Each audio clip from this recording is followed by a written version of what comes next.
जो पेशेंट कहते दांत शीर्षी रोचे केते टाइम पर्यंत रहे जदि अल्प टाइम पर्यंत रोचे आम फिलिंग करने चेष्टा करूँ आगुरी आम केतोटी प्रोसीजर करूँ जमी गोटे एक्सरे आम कराऊ पेशेंट से देखू कि आम दांतर पार्टा केते पर्यंत एक्सटेंड कर देखू आम पेशेंट पेन हिस्ट्री नब बिंधाटा केते टाइम रोचे बिंधाटा आउ कौ आड़े रेडिएट करुच्ची सब जिन देखिकी आम डिसाइड करूँ कि दांतटा रूट केनाल प्रोसीजर रही पार कि फिलिंग स्टेज रे ही रही पार। मैडम रूट केनाल काहे की करा जाए को स्टेज रे करा जाए? एक्चुअली रूट केनाल गोटे प्रोसीजर जोटे कि आम पेशेंट रोगी जो कंडीशन रे भी दांत आसी था जो व्यथा नहीं कि आसी थाए आम तार व्यथा को उपशम करने चेष्टा करूँ तो ये आमर रूट केनाल डिपार्टमेंट रे बहुत प्रकार ट्रिटमेंट करा जाए जमी दांत फिलिंग करा जाए जदि पेशेंट किसी बिंधा सामान्य धरण बिंधा हो तो आम चेष्टा करूँ पेशेंट दांत को फिलिंग करके रखापी किंतु जो बहुत अति परिमाण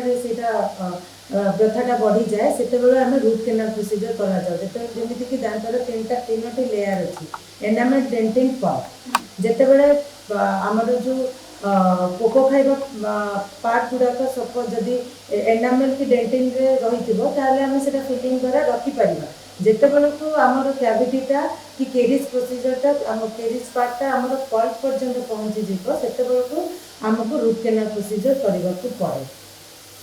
मैडम जमती कि अपन कहले कि दांत पोक काटिले तबे जाके माने स्टेज वाइज अनुसार अपन रूट केनाल कभी दिखंती तो को स्टेज को आसिले जने रूट केनाल जमती अपन कहले कि दांत को फिलिंग करा जाए फिलिंग कला परे अपन जतर भाबंती कि ताको रूट केनाल करबा को पड़े से टाइम को स्टेज रे आसी थाए। एक्चुअली जिते पेशेंट आसती पेशेंट जनरली कहते कि मैडम टी ठंडा गरम खाइले मो दांत टी शीर्षी रोचे तो आम से पेशेंट एग्जामिने पेशेंट दांतटा को आम एग्जामिन करूँ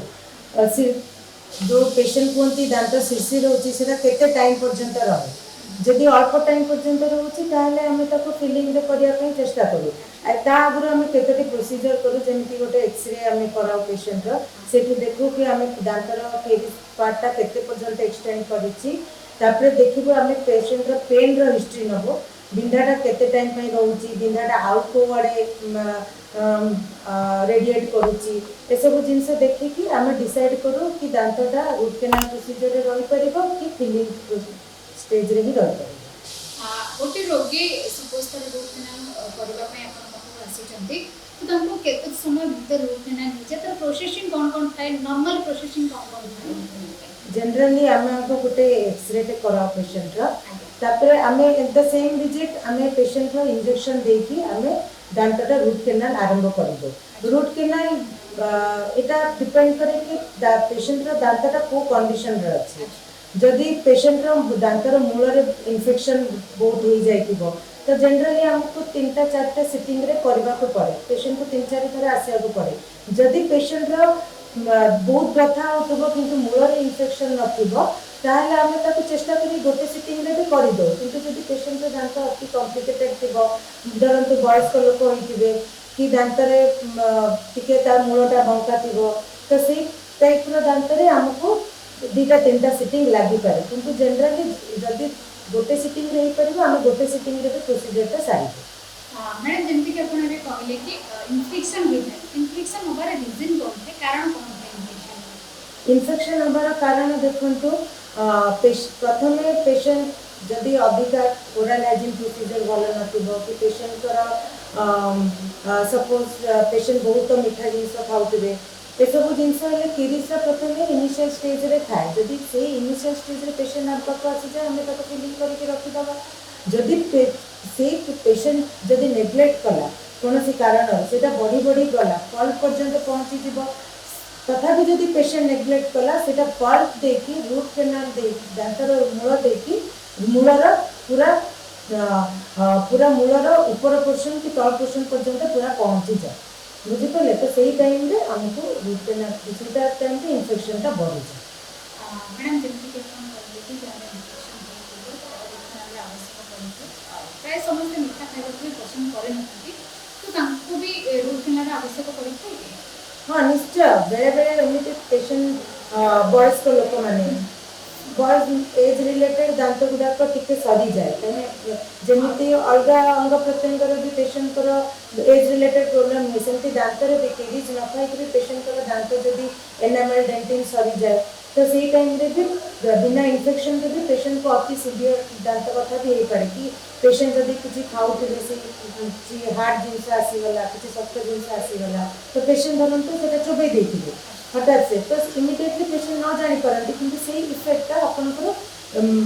किसी दिन पर भी बाहर से बाहरी पारे तो से टाइम के बिना इन्फेक्शन मैंने इन्फेक्शन तो नथिले भी बेले बेले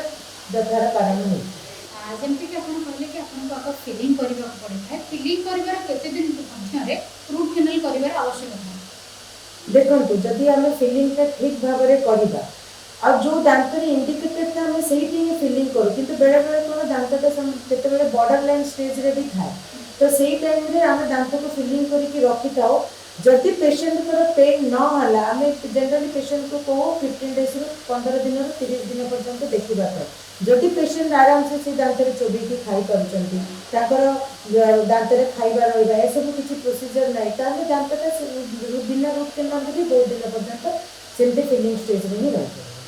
जमती कि आपन कहले कि खाली जति फिलिंग करूचंती तो रूट कैनाल न कले भी चली थाए सेटा मैक्सिमम केते दिन लास्टिंग करते जो फिलिंग करा जाते लाइफ टाइम लास्टिंग करते ना कम लास्टिंग करते लाइफ टाइम भी लास्टिंग करेटा किंतु सेटा आमे एते ग्यारंटी सहित कहि परिबानी काना पेशेंट को फूड हैबिट कोन आमे जानि ना आ तो बहुत सारा कंडीशन अछि जदि पेशेंट ओरल हाइजीन ठीक से मेंटेन करूनथिबे पेशेंट जदि अति मात्रा रे कार्बोहाइड्रेट जिनस नउथिबे आ मॉर्निंग आ नाइट जदि ब्रशिंग करूनथिबे ताले सेही केस आपको मे भी वर्षे 2 वर्ष पर हमको सेटा रूट कैनाल करिया तो पड़ी पारे किंतु जदि सब कंडीशन जदि ठीक थिबा पेशेंट ओरल हाइजीन मेंटेन करूथिबे सब प्रोसीजर फॉलो करूथिबे तो फिलिंग का बहुत दिन पर्यंत रही भी पारे किंतु सेमिति किसी गारंटी नहीं जे फिलिंग करिदेले सेटा 15 वर्ष कि 10 वर्ष रही पारे it depends the situation upre oral condition of the patient upre depend madam जमती कि हम कहले कि पेशेंट ऊपर सब कुछ डिपेंड करूची तो जनकर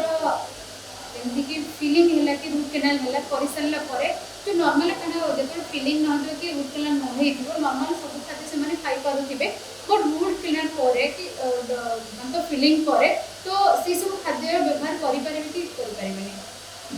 सेमिति किसी रेस्ट्रिक्शन ना नॉर्मल खाद्य पेशेंट निश्चय खाई परिबो सब किंतु बहुत जदि अति शक्त जिनस आसिले से नॉर्मल दांत भी भांगी जाए तो रूट कैनाल दांत एमती नॉर्मल दांत भी स्ट्रांग न था रूट कैनाल दांत निश्चय नॉर्मल दांत ठार टिके वीक ही था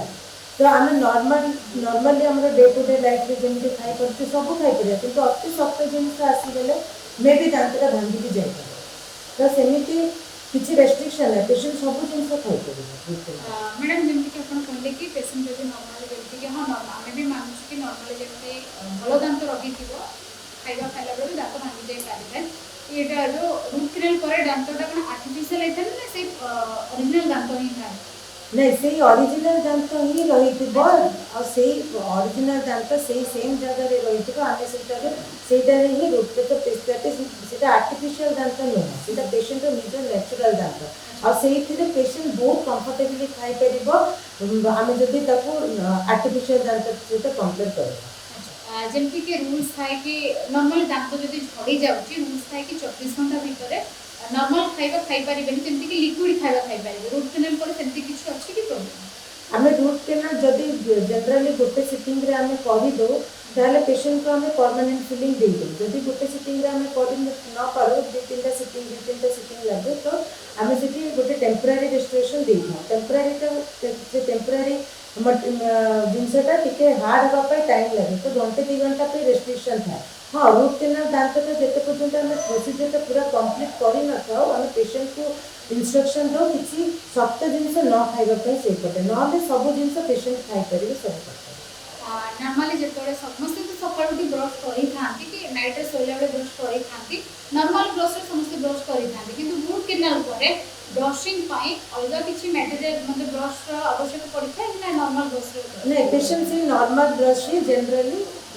नरम जो अल्ट्रा सॉफ्ट ब्रश कहते पेशेंट से ब्रश यूज करवा कथा और जैसे रूल हिसाब से 2 ରୁ 3 मास भीतर ब्रश को चेंज करवा कथा अच्छा आ बेसी हार्ड ब्रश यूज करवा कथा न से प्रोसीजर जंतु अलग पेशेंट का रूट कैनाल जंतु किसी स्पेशल ब्रश किसी नहीं रूट कैनाल प्रोसीजर कर ଯେମିତି କି ମଣିଷ ଯେତେବେଳେ ଭାବିଥାନ୍ତି କି ମୋ ଦାନ୍ତ ଟିକେ ଖରାପ ହେଇଯାଉଛି ଯେତେବେଳେ ଡକ୍ଟର ଆଡଭାଇସ୍ ଦେଇଥାନ୍ତି କି ଆମକୁ ରୁଟ୍ କେନାଲ କରିବାକୁ ପଡ଼ିଥାଏ